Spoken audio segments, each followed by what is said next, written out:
Hello, everybody. Good day. Good tomorrow. Oh, beautiful. Grand rising. All right, I'm gonna put that there.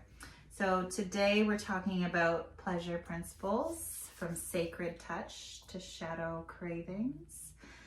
Pleasure is like honey on the tongue, sweet, slow, and sometimes sticky.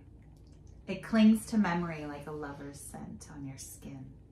It lives in the obvious places: touch, taste, sound, but also hides in shadow. The ache of nostalgia, the shiver of a single tear, the stretch of surrender. Pleasure isn't just about feeling good. It's about feeling fully. It's where your life force meets your longing and dances. So that's today on Goldcast, everybody.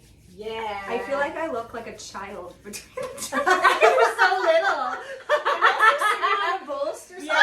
Diana's so much Yeah, taller. Diane and I are about the same height. So if she took the bolster out, we'd if be I did around the this, same Should I be height. sitting on something? You should be on the bolster. I need a bolster for my hips. Yes. Here, you Sit can on do a this. pillow, yeah. Sean, Yes, sit on a there you pillow. go. There you go. I'm like at my hips. Hello, we're gonna let us get stitched, and then we're gonna sing you some song. We're just sitting in the bedroom. We have our trusty finger. It We're doesn't really fit anywhere. We're sitting in the bedroom because we have special guests in the main lobby. Yes, main lobby. Right after this, we're gonna raid them and go over and play. Yeah, it's good. It's an exciting day today. Oh shit! I should have put that in the thing there or something. Exciting day. We have a visitor. We have a visitor DJ from Yes. Colorado. Colorado. Yes. He's been helping us for a while on Goldcast on Twitch. Yes. And Cass Luna, they both have been Yes. instrumental in us being Well, here the whole today. reason we're on here is because of Cass Luna music. Yeah. So Oh yeah. Do you want me to get on with my? I'm gonna get on right now. Okay. And so I'm gonna be in the chat. If anybody is in the chat, if you're see Cass getting Luna this is in there already. after. Hello. Yeah, it is the best setup. Thanks, Cass. Right? All right. And it was by accident. So here we go. It was last time. Oh, we was crowded last time. Yes. We didn't fit proper. Yes. Now we do. I love how our set changes almost every episode. Yes. This is the feminine Everything energy, the changes essence, every right? episode. Everything. We honor the flow of it, even when we're frustrated. The time, the topic, the Yeah. location, even the amount of people that are on the show. It's just constant. You never know what's gonna happen here. That's the Yes. magic. A beautiful That's the reminder magic. that the magic is in the unknown and in the mystery. So. Yes. What you can count on is the cacao song. Yes, you can count on certain things. This is one of them. All right, So, darling. shall grab we? your cuppies of whatever and Oh, so nice. take in the magic. See, this is pleasure. This is Yes. pleasure. Right now. The scent, the feeling of the warmth upon your hands. I mean, have you ever just smelled something for a while before you even consume I would it? like to do that this time. Yeah. It's the most divine smell. Oh, Oh, it is. it is. I mean, It's a bit spicy this time too. So Oh, there's yeah. different notes in it. It's like coffee too. Like I love the different notes in some of the. We get really good coffee from Detour Coffee, so that's a shout out. But it's so good, and they have different notes. And for me, it's the same same deal as they sniffing the cacao. Mm-hmm. All right, shall we sing, darlings? You can sing and sniff at the same time. Actually, if the you smell. like. Did you know it starts your palate? Yes. It starts saliva, so you'll Oh, notice yeah. that if you have Yes. more saliva in your mouth, your palate has started by the sniffing first, and Yeah. it wets your palate. When I'm gonna eat a salt and vinegar chip, you before I even eat you it, get like so when my excited. hand's in the bag, my tongue starts to Your mouth is like, prepare yes. itself for the vinegar. That is pleasure, though. It's like pleasure pain. Vinegar is. It's why we like it so much. Relax. It's a little because like other ways we're like sour. If you just smell vinegar on your own, you're like, no, Yeah. no. Yeah, What is that? But it's a true. salt and vinegar chip on fries at the beach. Suddenly, vinegar is pleasurable. Fries So- at the beach you need vinegar on fries. Oh my! at the You beach. have to have malt vinegar. I don't know. It's important. I disagree. I don't. You don't like on the No, fries? vinegars are a no. And nothing. I That's- just like that's fries fair. unless it's their mayo. I get the creepy.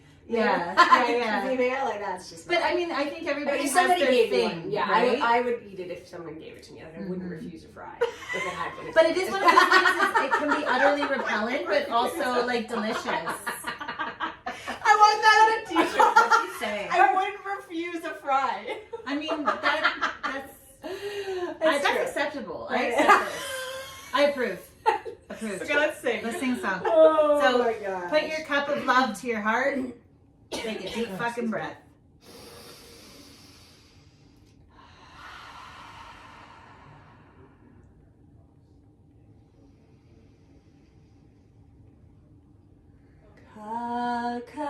Kakasita la medicina, kakasita la di-di-dim, kakasita la medicina, kakasita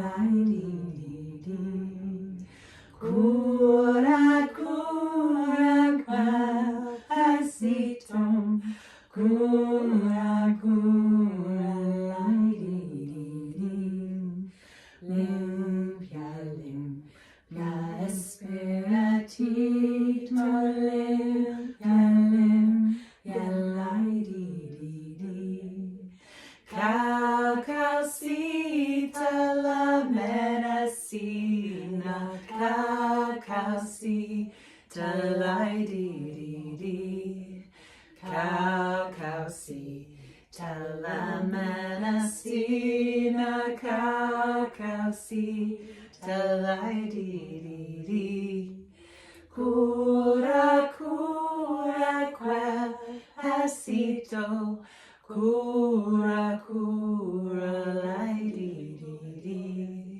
limpia, limpia, esperatito, limpia, limpia, lai-di-di-di.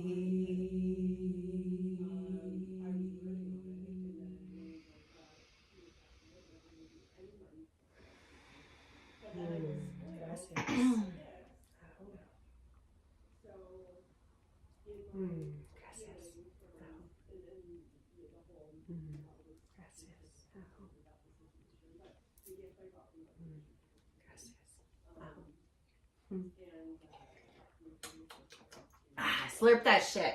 Yeah. That's good. That's good stuff. Do you ever notice that hot things taste better when you slurp them? No. You do. It's kind of like with wine. They tell you to like, with the wine. If you do it with soup, you get all like these flavors and shit. I do. I've always played with my I was food. always taught not to slurp. I always played with my food. Yeah, I was I not didn't give a allowed. flying I wasn't fuck. allowed. I got in trouble for playing with my food a lot. So like, but I always have, and I find it very pleasurable.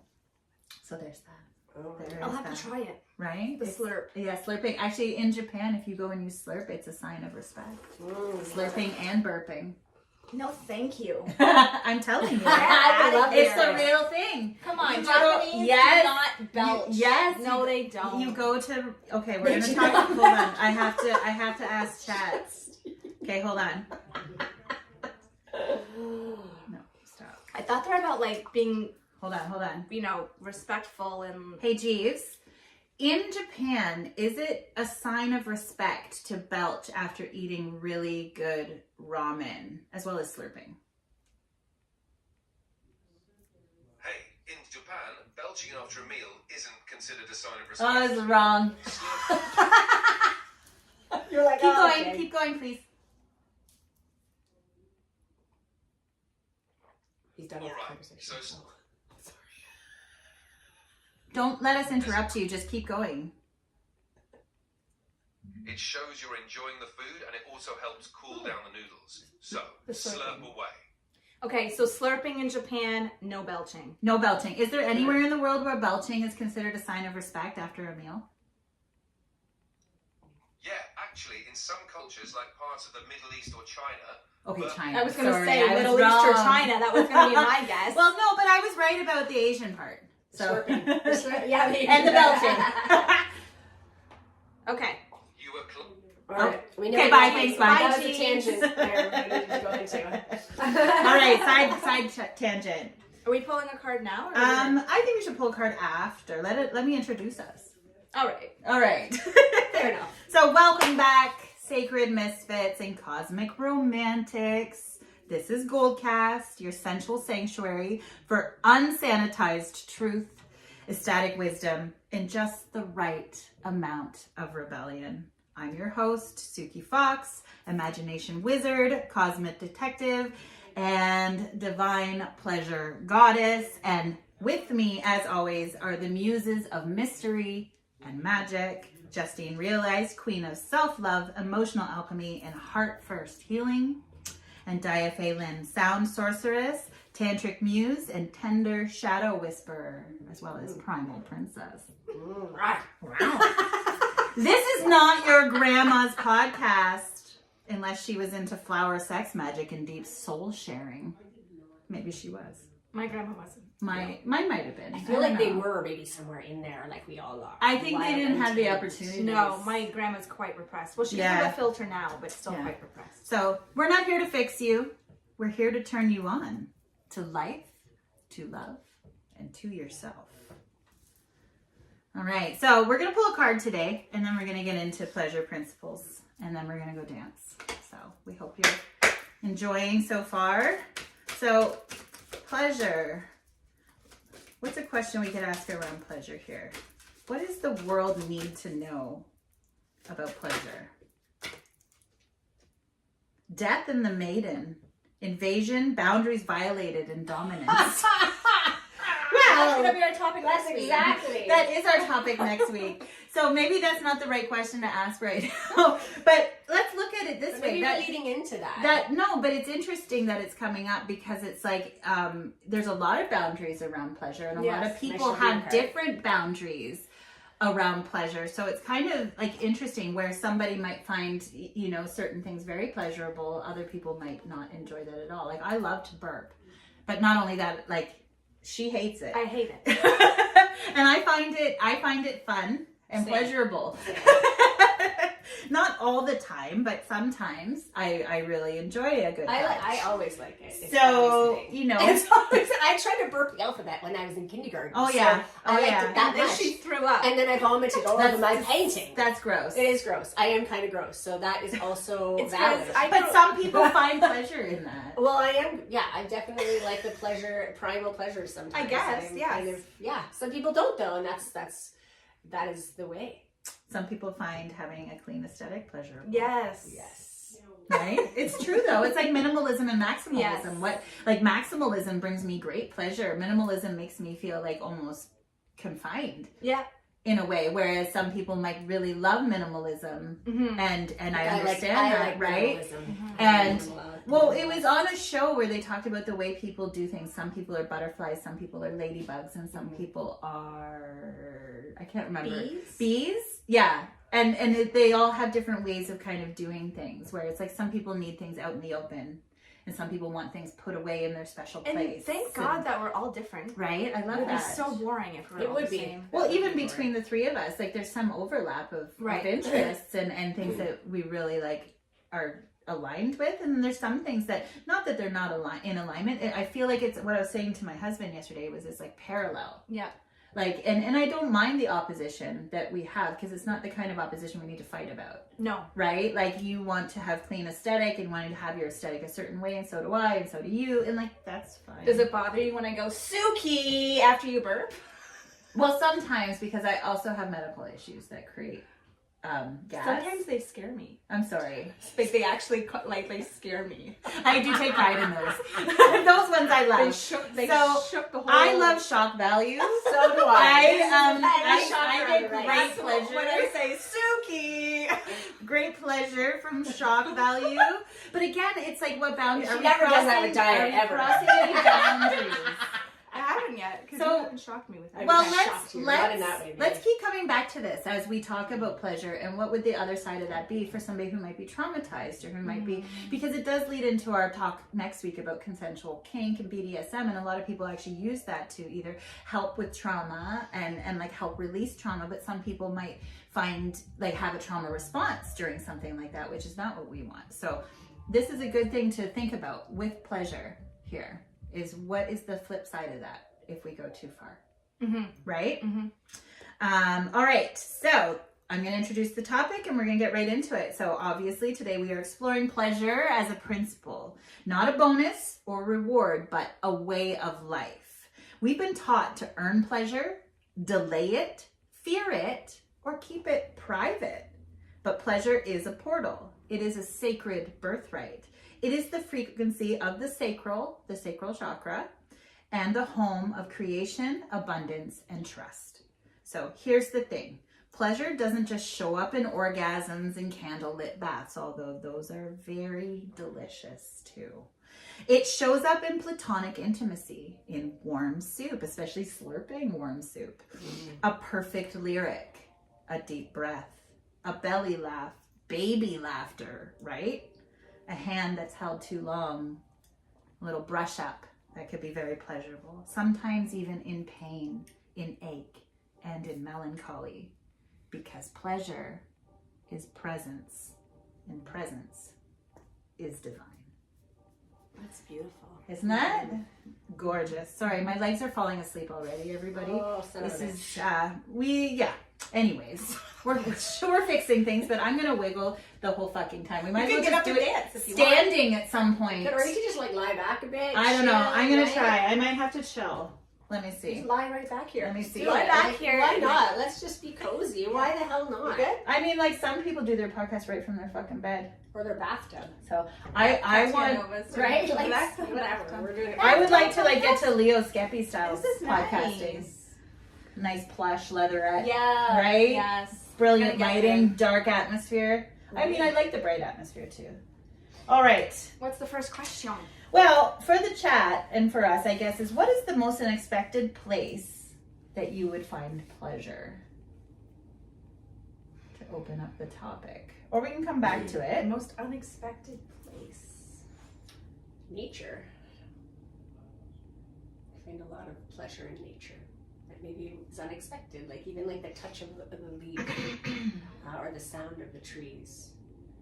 Yeah, I guess for those who wouldn't take the time necessarily to appreciate nature when they're out there, not everybody hugs trees. Singing. No, I know. Singing's a good Singing one. is a Like good maybe one. it's not like uncommon for me like that. Yeah. Like, to find that, but I do recognize that that probably is uncommon for a lot of people. Yeah, Like so, speaking from the more of the collective perspective. that's true. Yeah, like I don't know, like I'm sure people see me all the time. I wonder what the fuck I'm doing. But then I'm very pleasurably like caressing the tree trunk sometimes. Like I'm not having like a full-on orgasm, but I am experiencing the pleasure of the texture of the bark and the wisdom of the tree and the energy and the essence of the earth. And but a lot of people may not. They may have forgotten.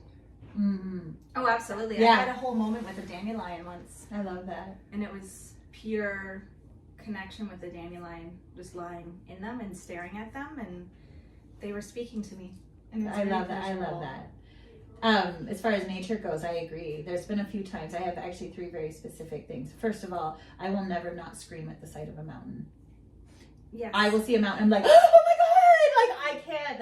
Like the reverence I have for fucking mountains is insane. I can't believe I actually moved away from them. I'm really tempted to move back to the mountains. We'll be around mountains. But at some I point. need also to be need in the to be around mountains. Anyways, going back, so mountains for me are very pleasurable, but they're also very melancholic because they're vast. Yes. And so much bigger than us, and like there's so much mystery and so much like I think about adventures that we've seen people go on, and like I don't know, mountains are so fucking cool.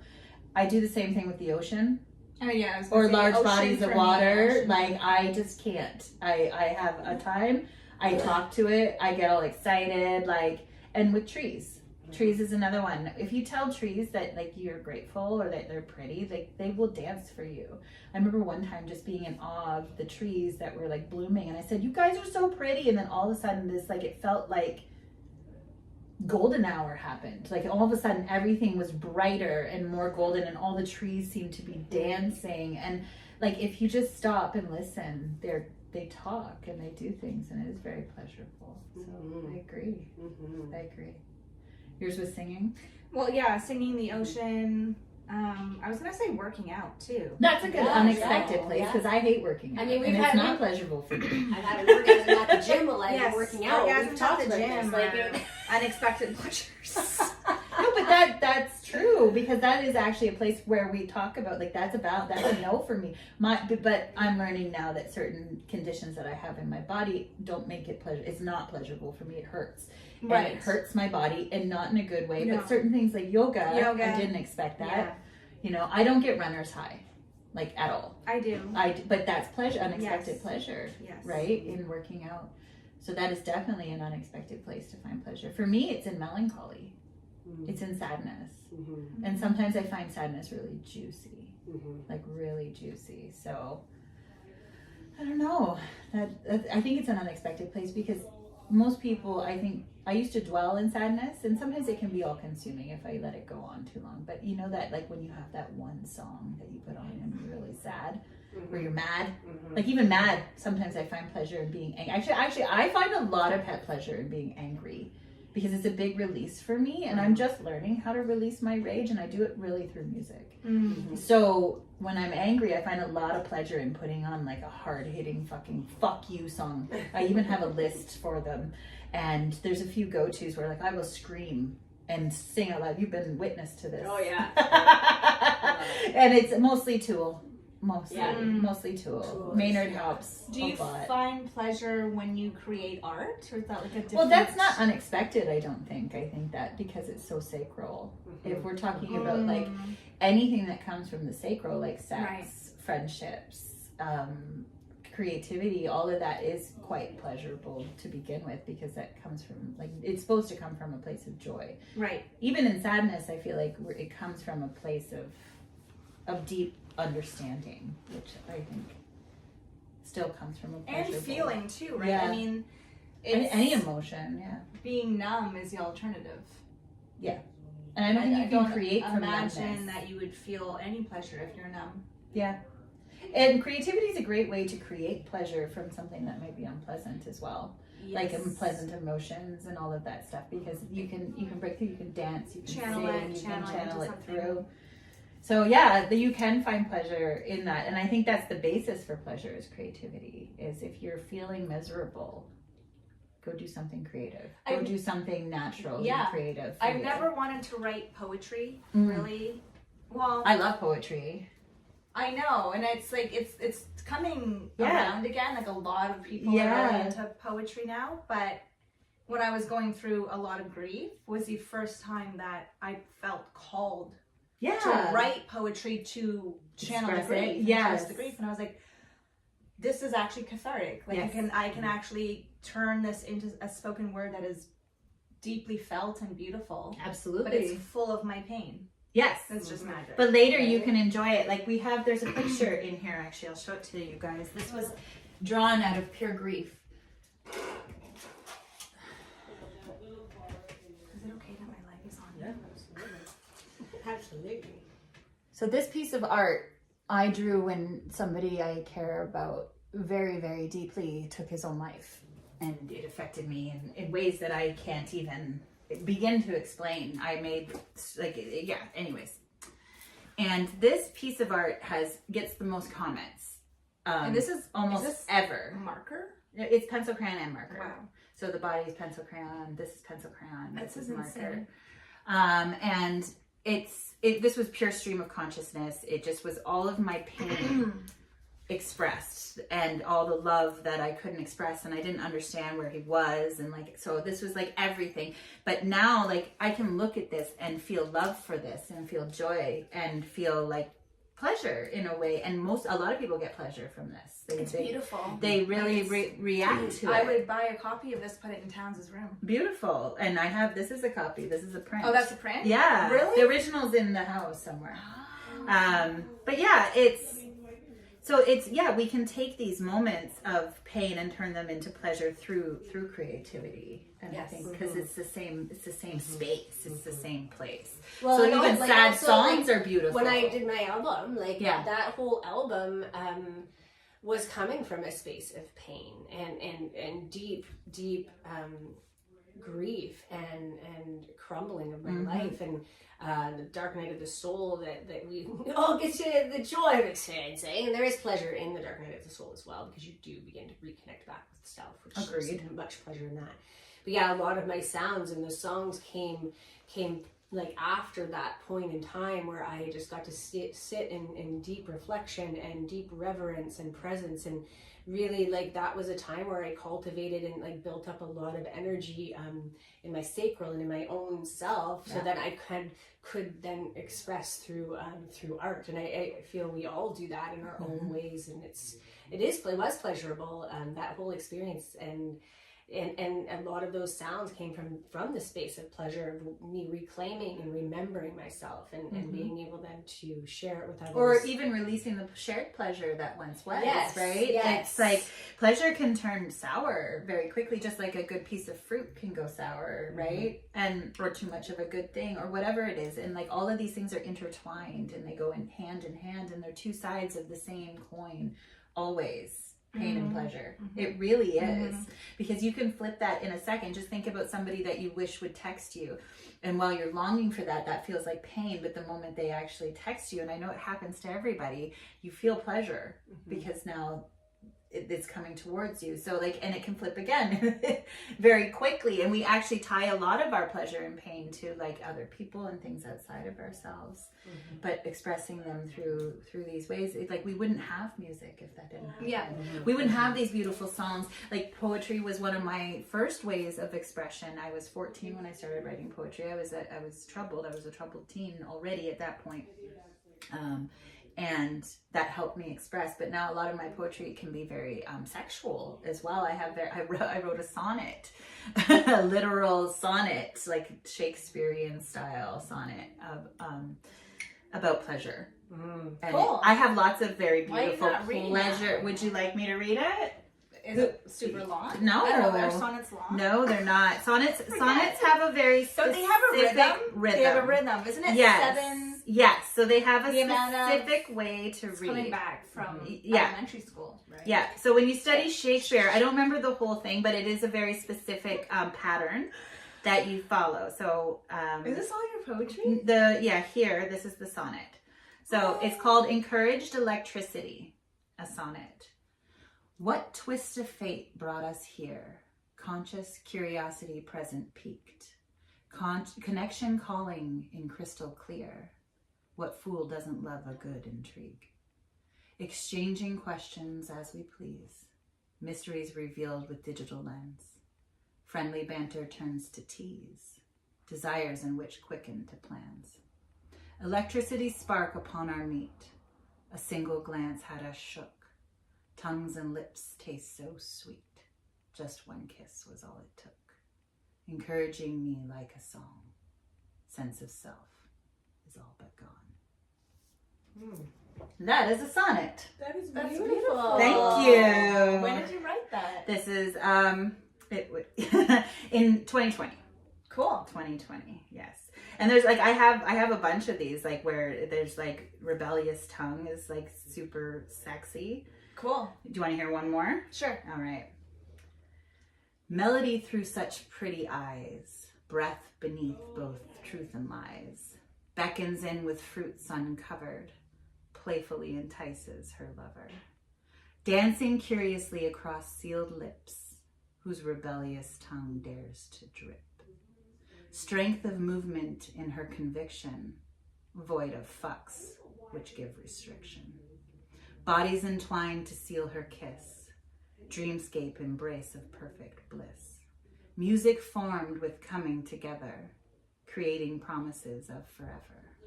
Breaking through in beads of sweat, reaching through to needs unmet. Through her touch you may find alternative pathways to your mind. You wrote that? Yes. Oh my god. By yourself? Yeah. By yourself? I mean, I've been writing poetry since I was 14. So, like, my first poem won an award in my school. Wow. My first poem that I ever wrote. Like, well, maybe not the first, but it's one of the first ones I wrote. Like, very cool. Yeah. So I love my poetry. It's I have so many. Like, I have a really dirty one right here. Like, That's really awesome. dirty. Here, can you put that on the Yes. table, please? Yeah, I'm just beginning. So, but that's the beautiful thing about it is like, you don't have to be trained in anything. No. You don't have to, like, you can just decide. Her child the other week just decided he could draw. And he just literally decided, did. and he could. And it's like, I was like, you you know, just did drew it? anybody Is it now, teach like- you how to do music? Not really. I mean, I had some guides along the way, but they weren't like, I was not sitting in a school. You're and, not like, musically like reading music No, I and like don't know learning any. songs. I still don't. They're like, what key is this? And I'm like, from the pleasure point, right? What are Of the keys? pain and Which- pleasure. So, yeah. It is true. All right. Well, let's move into self-love and self-pleasure first. So the first question is, what rituals make you feel in love with yourself? I have so many. Right? The most pleasurable ones. How about? Besides the obvious, like obviously like touching yourself and being intimate with yourself is very, Putting makeup on. very beautiful. Putting makeup on. Doing my makeup. Yeah. I find incredibly pleasurable. That's love it. amazing. I love And it what so is much. about it that makes it pleasurable for you? I just think it's so fun. And then you can change it up, right? Mhm. To like accentuate different features, play up the lips, the eyes, just different colors and textures. And Yeah. I just think it's so much fun. And Yeah. I don't hate my face. That's good. I don't Oh, you hate, have a beautiful I don't face. hate canvas, so I just enjoy it. It's something that I look forward to most days. I'm not like, oh, I have to put makeup on. I'm like, oh, I get to put Sometimes makeup on. I feel that way, to be honest. You sound like a. Yeah, my daughter. You guys just like, whoa, this is happening. What's happening? My Sorry, daughter sorry. and Justine have a very similar birth chart and human design. Yeah. So they are, and we see the similarities. My daughter is 8, and Justine is obviously not. She's a grown I'm gonna woman. be 38. Yes, And they but both love their love of but makeup. they, is yeah, they very, have so many very, similarities yeah. even now. Where like Rory loves to express herself through makeup. She just Every time I loves come it. over, she's got Oh yeah, tons of makeup on. it's great. Yeah. It's true. Makeup. So what about you? What ritual would make you feel in love with yourself? Again, I also have a plethora, but I would say for me, it's singing, Yeah. it's sounding, especially with the Shruti box. Like it just like it like really drops me so deeply into myself, into all that it like is inevitably a love, right? Mhm. Like it, yeah, and it brings. Yeah, I love that. Yeah. Mine is dancing to drum and bass. Yeah, Like specifically drum and bass. I love dancing anytime. I love good music and like that's a given, but specifically to like dark, liquid drum and bass. Drum and bass is the only bass music like that you DJ that has this drone in it. That it's like a constant vibration right to the fucking heart. Yeah. And like I can't get it. It's so juicy. I can't even get enough of it. And it makes me dance in ways and move my body in very ecstatic ways that I don't control. And like I have gotten lost in some of the, like the darkest drum and bass sets. Like and even dancing by yourself is incredible. But like if you ever have gone to a drum and bass show, even sober, and been immersed in that vibe, and like I go right over to the big boxes and I stand in front of them, and it's just, I can't even describe that feeling, but that for me is the most self-pleasure. I've literally had an orgasm accidentally. I didn't realize that was going to happen, but at a show once, the boom box, like the bass bin was like as big as a person. And I went over to it and it just like, wah! And because it vibrated right through my body, I actually like had an orgasm and had to go and deal with myself after because I was like, what just fucking happened? My friend was with me. She saw the whole thing and she's like, I'm like, I have to go outside. I need a cigarette. But it's like it wasn't even about that. It's not about sex. Like I don't fuck to drum and bass. I mean, it's difficult. It's very fast. It's very difficult. Yeah. The BPM is very fast. Like nobody's fucking that fast. No. But for a long period of time. That would be but I mean, like I fucked a drum and bass. But don't get me wrong.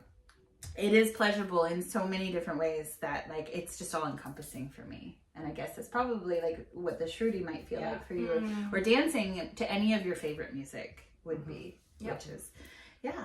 So, but moving into more of an intimate space, how does self-touch or sensual practices shift your mood, mindset, or magnetism? And it doesn't even have to be necessarily like the full-on self-touch, but like caring for yourself, caressing yourself. Like how often do you self-soothe and or find pleasure in yourself? Not often. I do a lot. I don't mean that. But like, how do we do that? Like, yeah, what for me, is that like, for you? For me, even it's just like a lot actually lately has been like, strangely enough, lymph node drainage, where like I just take time, especially in the bathroom, just like, you know, touching different parts of my body and like really feeling it, and it feels so like loving and nurturing and kind to myself. And and just like a lot of like I hold myself a lot. Like, when I'm in bed and I'm like, oh, I want to be snuggled or cuddled. I'm like, oh, you can do yourself. Yeah, you can do yourself. So that I think for me is like kind of one lately I've been. That's beautiful. Been adopting. How about you? What's a way to give yourself love? I would have to say in the bath. A lot of baths, a lot of being naked in the bath by myself. Yeah, it's so beautiful. We really have children. She has 3 children. Yeah, Reminder. So just like locking myself away in the bathroom. Yeah. And I love in the shower, if I stand underneath the water and I just like let it hit my scalp, I can have like the most intense sensation on my scalp from the water to where it like shoots all the way down my back, like down my spine. Like I'm super sensitive along my spine. Yeah. And just like focusing on that and surrendering to it and just letting it. So crown, I love that. crown activation, pleasure, so nice. Well, you know those things that you can get, right? Like those, like I love those fucking things. Same. I love touch my scalp, play with my hair. I love that too. I like sometimes I'll do that too, like just myself. Oh my gosh. I get petted every night. So my kids do. My husband does it. My kids I get that every night. I'm so spoiled, and I feel so happy about that. So happy. So yeah, that's amazing though. For me, it's like, what was I gonna say? I can't remember now. Well, it's taking care of myself too. Like I've been doing a lot more skin and hair care lately, and like just what I've been doing is I've actually been doing scent layering. So I have an oil that I put on, and then I put on a cream, and then I put on and I feel so beautiful when I do that. And I talk to my body now, and I talk to it a lot, and I tell it how beautiful it is and how how much I love it. And because I've had a lot of shame around my body, and like the pleasure for me was always like about having a partner, and then so it took me a long time to reclaim my body, and I'm still getting there. So I'm still getting to the point where like even if I'm bigger, I can still like love on my body, and it's worthy of love. And so this is where I'm really working on things like lymph drainage and stuff. But for me, like it's all part of it. And I've been doing the tapping as well lately to try and like center myself and bring myself back into my body. And so for me, there's a lot of disconnect with my body that I've had. So anything that I do for myself that maybe like I would consider care, that is it's new for me, and it really helps. And now I'm stacking what they call spiritually stacking, like my affirmations with it, and stacking like mantras, and stacking the tapping, and like all of this compounded. Like I've noticed a huge difference in the amount of pleasure that I take in myself, and how much magnetism I have, and in just like in general, and how much better my day is. And even like when things that normally would have like floored me, I'm like cool, just go like do your face. It's fine. Go have a bath. Go do these things. So yeah, but let's get into the full thing. Do you guys still experience any shame around self-pleasure? And this could include like masturbation at this point. No, absolutely not. Not for you? Nothing for you? No, I love masturbating. Like Beautiful. I think it's a beautiful, why not? It's very pleasurable. You get to connect with your body. You get, like for me, I fantasize a lot and I envision a lot. And it also is a space for me to like tap into like what is it that I want, and to manifest that. It's like such a beautiful space for us to do that. It also helps sometimes to release energy for me and to calm me into sometimes a nice little slumber. So for me, like I know shame. I just am like and I mean I used to masturbate at work, so I don't know that I have shame. No shame. No shame for her. No shame. No for shame her. for her. She Um, missed the shit humble pie. Pass. We're not gonna do that. Yeah. I would say I still have not shame, but shyness Okay. around it. Yeah. Meaning that it's a very private thing for me. Okay. Like I've never done it even in front of a partner or for a partner. So that, and I could, but I'm like shy, and there's such vulnerability, and I think it's the vulnerability. Yeah. That Yeah. is, I can be vulnerable, but I also have like a lot of defenses up, right? Like I'm a bit of a hard ass. That's fair. And also, like, let's take it into context. Like your partnership has been a very long-term partnership through several experiences too. Like you haven't had as many necessarily experiences that would have opened you up. No, because you've had this a similar experience the whole time. Yeah. Which is a beautiful thing as well, but then might make you a little bit of a late bloomer in that sense. I'm a late bloomer, right? In so many ways. But that's fair. That's totally fair. Whereas I'm not, in self-pleasure, not a late bloomer. Like it was encouraged by my parents. I discovered it quite young. Yes, and most little girls do. Most little girls have this little grind thing that they do. Pretty young. And my parents called it the boo-boo game. Okay. And they encouraged it. So for me, if I was stressed or whatever, they always actually encouraged me to go play the boo-boo game. Okay. And we all knew what that was. I was 5. Like, I didn't know what it was. It just felt good. And it helped me release and whatever it was.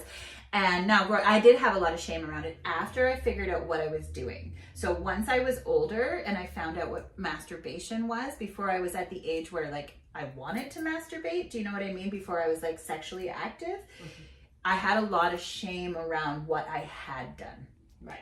And I also had some SA experiences as a child. So like there was a lot of shame built up through the years from the time I was 6 up until I hit puberty. So and so I had a lot of internalized shame after. And so that took me a long time to work through. But then I also had like partner at an early age. I think we all did. I think we were all around the same age. And maybe you were a little bit later. What was it? Like I was 15 when I lost my virginity. 15. Yeah, so we all were around the same age. And at that point, it was still very internalized. And I didn't understand what I was doing. So I think I took a long hiatus probably from self-pleasuring. And maybe it was shame. I don't have any shame now at all, like to talk about it, to like do that, like with or without a partner.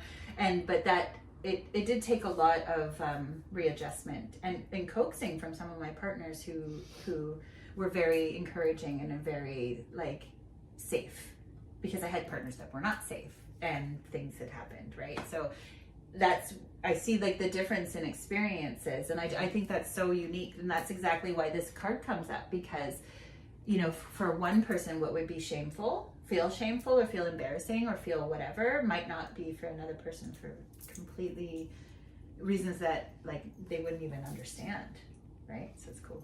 It's cool. But yes, there shouldn't be any shame around self-pleasure. Like at the end of the day, I think knowing your own body and touching your own body is absolutely acceptable. Yes. Yeah. And you know, and you can get a lot of pleasure, like, and obviously we can overdo that too. Like I actually used to stress masturbate. Yes, same. Same. When I was in school, when I would be studying for like, exams, I would masturbate. I would study for like 20 minutes and have to masturbate to release the energy that I was feeling, and I didn't understand it. It would just overwhelm my sacral. And I would just like need to release it. And that actually used to confuse me, because I was like, I don't know what I'm doing. And it's actually not pleasurable. It was almost not pleasurable. You feel like an ache and like a pain, and not in a good way. It was like, So, you know, that's kind of like where you have to decide for yourself. I found that after my third baby and having so many kids close together, I go very long periods of time without even thinking about it. Yeah. Like months. Same. And then I don't I'm need like, it all the time. But then I realized that I was kind of numb, and my vagina was in a coma, I think, for a while. She was shocked. She was shocked by so much. Childbirth is traumatic, everybody, and we don't actually like deal with it properly in the Western culture. Not So at all. like so many of us women have a lot of trauma around birth, and a lot of trauma in our womb, and a lot of trauma in our And you're vaginas. like you're breastfeeding, which changes your sex drive. Anyways. And, yeah, there's a lot to unpack there. Yeah. I just discovered once I started prioritizing that and making it a priority to feel that on a regular basis, that it did change my life. Yes. It just does. It does. And especially when it's intentional. Yes. And it's all about the intention. What is the intention here? It's true. Is there non-intentional? Well, yeah, like I think if you're watching porn. Yeah, but aren't you still doing something? Yeah, okay, but it's about the intention. Right. Like what is the intention here? Yeah. I think when you're like with porn, it's changing your brain chemistry, like certain times, like so where it becomes like an addiction or it becomes like that kind of thing. And it doesn't have to. I feel like if you're doing it just to feel pleasure and you're not overusing it and it's just something that makes you feel really good. I won't touch it anymore. That's absolutely not porn. I don't like porn. But I don't mind like shit like OnlyFans. I have nothing against sex work. I have nothing against it whatsoever. I understand it. I think some people really enjoy it. I don't love anybody who feels like they're coerced into that kind of situation or anything like that, obviously. But consensual sex work and that type of industry does not bother me at all. I just think there's a big, huge porn addiction problem, which then creates a lot of shame around self-pleasure. And just a lot of problems altogether. And in marriages and all of that. Yeah, it's just not good. Well, and in expectations. And then you can't have pleasure. It's like kind of like when you overuse your vibrator and then you can't use your fingers anymore. It doesn't work. And I know all women who's used a vibrator, they all understand this. Let's tell the story of how the vibrator was invented. Remember I sent it to you? Do you want to tell it? Women were diagnosed with hysteria. With hysteria. This is back in the late 1800s and turn of the century. It was even going on as long as like 1915. And hysteria would be equivalent to like the luteal phase for women. Like so right before their period. Emotional, angry, irritable. When we get really emotional. Sometimes. Yes. Men were like, what's happening to these women? We need to fix this. And so they started going to the doctor and they had the doctor would masturbate them. Would massage their womb space, and I guess they would insert fingers, like massage internally and then they started having orgasms until they released, and they would feel better and they would get better, and then there was a lineup of women for these doctors like around the block, and doctors were like, we're too tired. They were so tired. We're too tired. We can't do this. So they made this machine. We had to crank a dildo, and it would vibrate, and it would fuck her. I don't know if it was fucking, but it was definitely vibrating. No, it moved in and out. Yes. Well, see, that doesn't necessarily make me come. That's the thing. Like, I don't know. Anyways, that's part of it, and we do.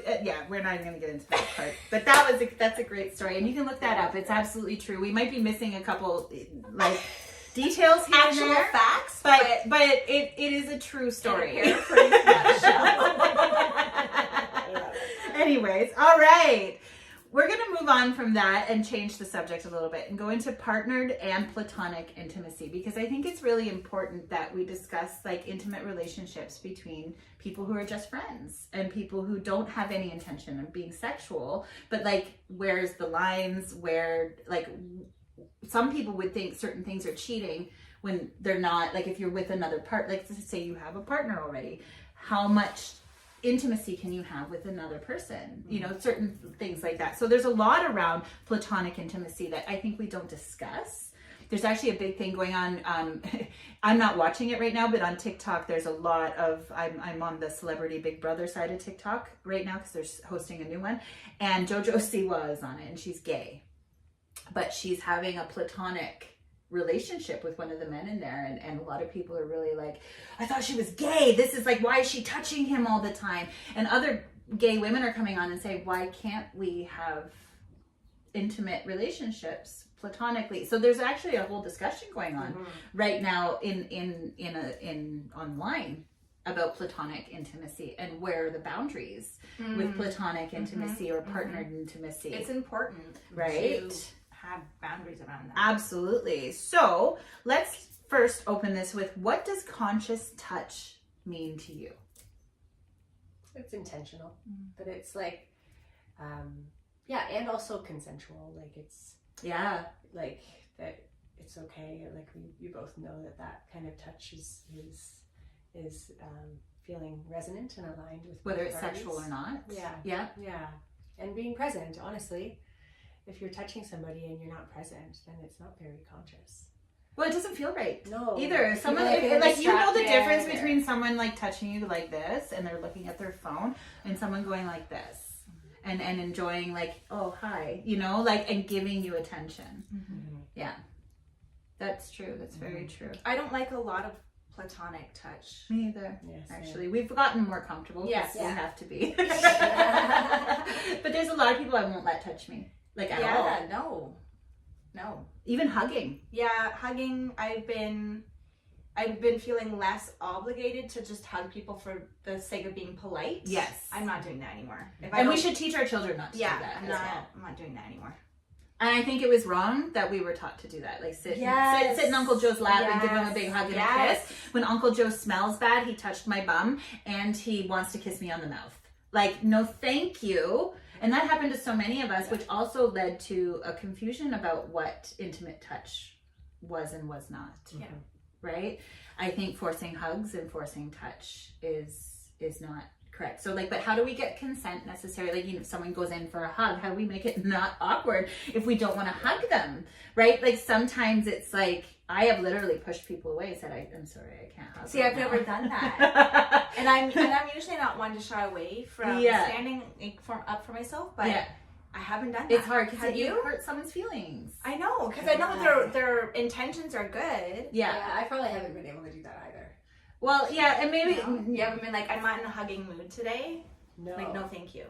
I have a lot of boundaries around being touched, though. Like, that's probably where I have some of my strongest boundaries is around being touched, because I'm just very, like, I don't want to touch other people either. So I think it's one of those things, like, you have a lot of boundaries around quiet or around certain things, right? Whereas, like, you're very conscious about being quiet around people because you would prefer people to be quiet for you, right? Mm-hmm. So it's kind of like that. I don't want to touch you, so I would appreciate that if you did not touch me either, and it doesn't mean anything. Now, there's certain people, like, if you go in for a hug, like, I'm just gonna do it. I'm just gonna do it to save us the fucking, and I might tell you later, like, I'm not interested in hugging you, or you will notice I will back off. Like, I will physically remove my body from their personal space. So, like, I actually don't care about offending people, which is a good thing and a bad thing. I think I've noticed that people in some of our more conscious communities touch too much. Some people touch too much, and then others are really respectful, and when they greet you, they say, you know, may I hug you? Are you open to a hug today? Yes. Like, they ask for consent before they even go I in, appreciate that. which is really, really nice. I mean, if it's expected between friends, like, you know, we hug each other almost every time we see each other, but it's also not necessarily expected. Like, you can leave the house without me giving you a hug. Yeah. But it is pretty, like, we don't have to really ask too much. If I didn't want a hug, I would just walk away from you and be like, I don't feel like hugging. Yeah, or you'd be say, like, cool. I'm in a mood today. Yeah. So. But even then, I like to hug you because you do little scritches. Yeah, I know. She's a lovely hugger. I know. I was like, a lovely hugger. It's just like my husband's a lovely hugger. He gets lots of hugs, and because he's a safe person, he's not like doing anything. But people know that he gives like these beautiful, enveloping, strong masculine hugs that make people feel good and safe. And you can kind of just sense that from him. Dope. Yeah. Hugs are great. I usually hug for a long time. I'll hug until the other person. You're a very long. You're almost too long for me. I know. I wait until the other person lets go. So if I always just know that you'll let go when it's time. I know, right? Yeah. Where some people they just but they're not used to, and they actually will lean into that, and they really love it. Right? If you hold a hug for 6 seconds, your body 20 seconds. 20 seconds. I thought it was 6. No, this is why I hug for so long. Come on. 20 seconds for your serotonin. No, for oxytocin. Yeah, oxytocin. Sorry, wrong one. Yes, 20 seconds. 20 seconds. 20 seconds. Okay, well, I'm gonna have to 20-second hugs. Increase the length of my hugs then. 20 seconds is not a long time. It really isn't. It really isn't. Like, I mean, you're supposed to brush your teeth for what, 2-3 minutes? 2. Yeah, Minimum. so 20 seconds is like less than brushing your teeth. Something I also So like doing is brushing my teeth. I like it when I'm doing it. I hate the act of getting there. Like I hate that having to do it, the fact that I have to do it all the time. I have like oppositional defiance shit. So like it's like anything that I have to do, I get really resistant to sometimes. So that even includes taking care of myself. Yeah. Like one thing I hate about parenting that does not bring me pleasure but can bring me great pleasure is cooking. If I have to do it, don't want to do it, hate it. Don't want to do it. Like me. But if I feel like cooking for you, it's the most pleasurable fucking thing in the world. And I love giving you food. And I love like sharing with you. But if I don't want to share with you, now I hate it. So it's like for me, it's like a switch. Pleasure can be a switch for some things. It's like, it's really weird. I get really ornery about food too. And like, I don't want to share this. But then I like it, but it's so pleasurable to share. I know. Yeah. So anyways, that's also part of platonic intimacy. It's like sharing things. I share sharing clothes, sharing food, sharing products. Like, you know, like right now we share a lot of things as we live together, and it just makes sense. Like, why are we going to have 12 different things when we can just have the same thing and share it? We don't need so many things, humans. We really don't. Like, we're even sharing a car. Yeah, like, we don't all actually need a car. We don't all need a lawnmower. We don't like. Yeah, like why are we sharing? Our minds. We spend way too and much. It can be pleasurable, and that is actually a part of platonic intimacy. I think is that's part of the bonus of having friends is like, and having platonic intimate relationships that you really care because you can share clothes. Like she wore that the last time. Yeah. And then Dia wore this the last time. Like why would we share and bring forth pleasure with each other? Like for me to see it on Jessie, I'm like, oh, that looks so beautiful. It does. And different, but also like really lovely. Why wouldn't I be open to sharing that? Like it brings pleasure to see, and then to her, like it's so compounded and it ripples out so far that we've kind of forgotten in society how to share and like how to like work together in community. There's like this beautiful exchange that happens when we share or when we give somebody something that we no longer want. Like it's such a and we've often lost that. We're like, oh, just go buy the store. It's like, well, can we just share it then? And that brings you pleasure, right? Yeah. So let's flip that around. How do we it brings us pleasure, some people pleasure to share, just like it brings people pleasure to help, right? Like, and some people don't like to ask for help because they don't want to be a burden, and it's not pleasurable for them on that. But so how do we receive pleasure?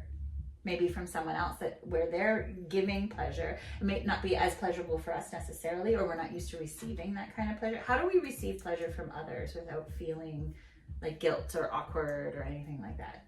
I don't. You don't? You don't like to receive? No, I don't. I don't feel guilt. Oh, good. And that's good. Very open to receiving help and pleasure. And I used to be very closed to it. So because like when you experience a lot of people who let you down all the time and who take away from you all the time, like, so I had a lot of experiences where like people would just they would take from me as if I didn't deserve things, or tell me I didn't deserve things, or like tell me it was crazy. So people would like give and take pleasure, and that's I had a lot of narcissism in my life, and that is exactly what narcissism is. It is the giving of pleasure, love bombing, and then the taking away of the pleasure, so that you're constantly seeking it. So for me, receiving pleasure was really hard, was really difficult, especially because you're scared it's going to be taken away again. It's going to be taken away, or there's going to have consequences, or there's going to be like a shoe that drops. And so my husband was the first person it took me a long time to actually trust him. And it took me a lot less time because he was trustworthy, but it took a minute for me to trust him. And I was really grateful for the way our relationship and our intimacy unfolded, because it was friendship, and then it was light touching, and like it developed very naturally and not in like a pressure filled I need something from you kind of way, which allowed me to open to pleasure more and more and more. And so now I think I'm way more open to receiving from people than I ever have, but it still feels like, for me, like I owe them something. So it's like getting over that. Like I don't owe you anything for receiving pleasure from you, because that was pleasurable for you. Yes. You enjoyed sharing that with me. Yes. I don't have to give you something of myself right now to receive that. Right. Yes. Whereas maybe I don't feel the guilt associated with receiving, because I do feel like I give of myself with pleasure. Like I'm happy to extend myself, help people. So you feel reciprocal at all times. Yes. So I feel like I give myself enough that I'm able to receive That's amazing. And that's a beautiful, I think that's a really healthy position to be in when receiving, because I think we have to be in a healthy place to receive pleasure without guilt. How about you? How do you enjoy receiving? Oh, Do you ever feel guilty around receiving things? sometimes it starts to pop in, and then I have to, like, I do sometimes have some internal dialogue around that, because, yeah, like many of us are not taught as much to be open to receive, but to, like, and as women, you know, constantly We're always caretaking, but and I also know in my family, like my mother definitely it's hard for her to receive a compliment. She didn't teach you that. So now I actually find great pleasure in receiving the compliments and I receive a lot, so I've had lots of practice, which is beautiful, and I believe I receive a lot because I'm open to receiving. And so then when you open that channel of receptivity, it more will come inevitably. So but it is a practice, and I share a lot about this with people of, like, you know, that if you block somebody from giving to you, like, you're denying them of that gift, of their pleasure,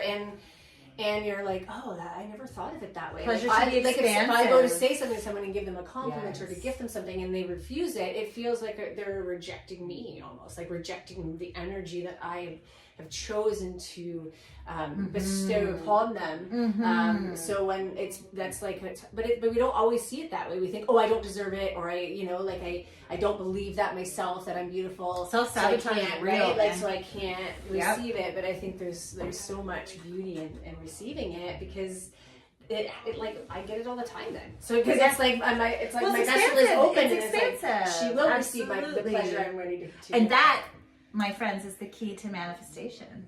It really is. It's the key to receiving more, to being abundant. I don't know. Hello, people. We're not paying attention to the chat at all, my friends. But we may so let me see. I'll see where we are. You know what I find interesting? I'm disconnected from the chat. Sorry, guys. You're on your own.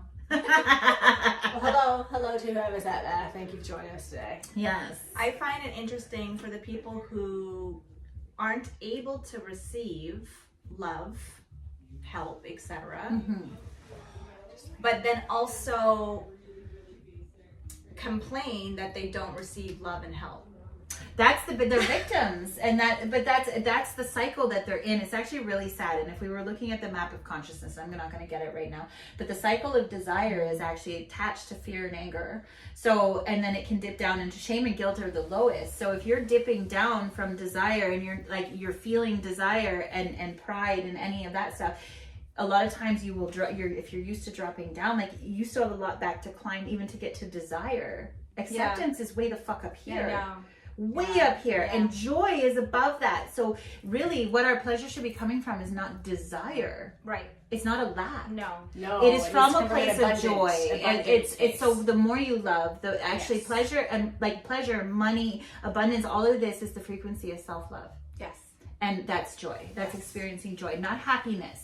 No. Happiness is fleeting. It's their moments. Happiness is like, you have a happy moment. This made me happy for a moment. Yeah. Happiness is not a state of No. consciousness, but joy is. Joy is. And you can live in joy. Like I'm right now, I'm a little melancholic. I'm going through something in my head that I'm trying to work through. It's making me a little bit sad, but I still feel joy. I am still feeling joyous. I don't feel like I'm unreceptive or, not giving of myself. Whereas before, something like that might have shut me the completely down. So, and with the map of consciousness, this is. Are you reading something? Yeah. Who is it? It's Gandalf.